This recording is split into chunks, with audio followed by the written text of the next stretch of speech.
एक middle class से लेकर 30 रिच की मालकिन तक, दिव्या खोसला की कहानी।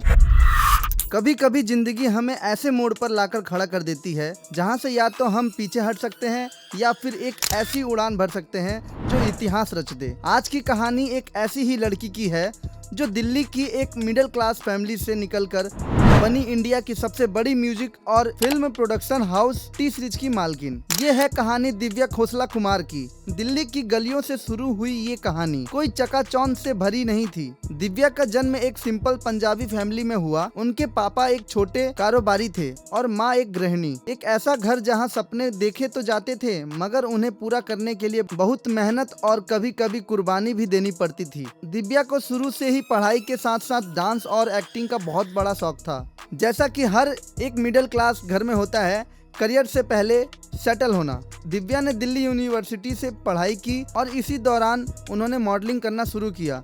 छोटे मोटे प्रिंट एड्स, कुछ म्यूजिक वीडियोस और धीरे धीरे कैमरे के सामने उनका आत्मविश्वास बढ़ता गया।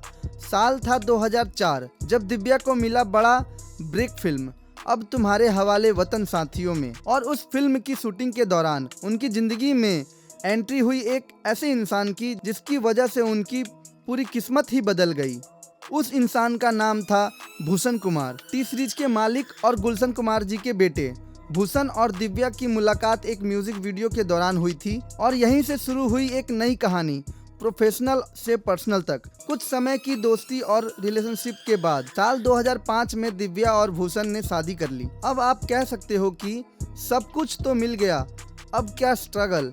लेकिन कहानी यहीं खत्म नहीं होती, ये तो बस शुरुआत थी। शादी के बाद दिव्या ने फिल्म इंडस्ट्री से कुछ वक्त के लिए दूरी बना ली क्योंकि उन्हें सिर्फ स्टार वाइफ नहीं बनना था, उन्हें खुद अपनी एक पहचान बनानी थी।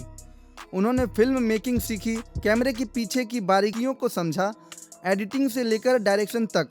और फिर साल 2014 में दिव्या ने किया डायरेक्शन में डेब्यू यारियां फिल्म के साथ। फिल्म यूथ को टारगेट कर रही थी और साउंड ट्रैक बना एक मेगा हिट। लोगों ने फिर एक बार दिव्या को सिर्फ एक एक्ट्रेस या किसी की पत्नी नहीं बल्कि एक क्रिएटर के रूप में देखा। दिव्या ने इसके बाद सनम रे जैसी फिल्में डायरेक्ट की, कई म्यूजिक वीडियोस को डायरेक्ट किया और खुद भी कई सुपरहिट गानों में नजर आई, जैसे याद पिया की आने लगी, तेरे नाम डिजाइनर वगैरह। उनकी खासियत थी सिंपल कहानियों को ग्लैमरस अंदाज में पेश करना और वीडियो में एक ऐसा इमोशनल कनेक्ट बनाए रखना। वो एक ऐसी महिला बन चुकी थी जो घर भी संभाल रही थी और करोड़ों की कंपनी भी। पर हर कहानी में एक टेस्टिंग पेज आता है और दिव्या की जिंदगी में वो दौर आया 2021 में जब उनके पति भूषण कुमार पर एक केस दर्ज हुआ। पूरा मीडिया पीछे पड़ गया, मीम्स, ट्रोल्स, गॉसिप, हर और सिर्फ 30 रिच और भूषण कुमार की चर्चा थी। उस वक्त दिव्या ने एक पोस्ट लिखी जिसमें उन्होंने साफ कहा कि वो अपने पति के साथ और उन्हें पूरा भरोसा है। ये उस महिला का साहस था जो सिर्फ कैमरे के सामने ही नहीं बल्कि इस मुश्किल हालात में भी खुद को स्ट्रांग रखती है। आज दिव्या खोसला कुमार सिर्फ एक एक्ट्रेस या डायरेक्टर नहीं है, वो 30 रिच के मैनेजमेंट में एक्टिव रोल निभा रही हैं।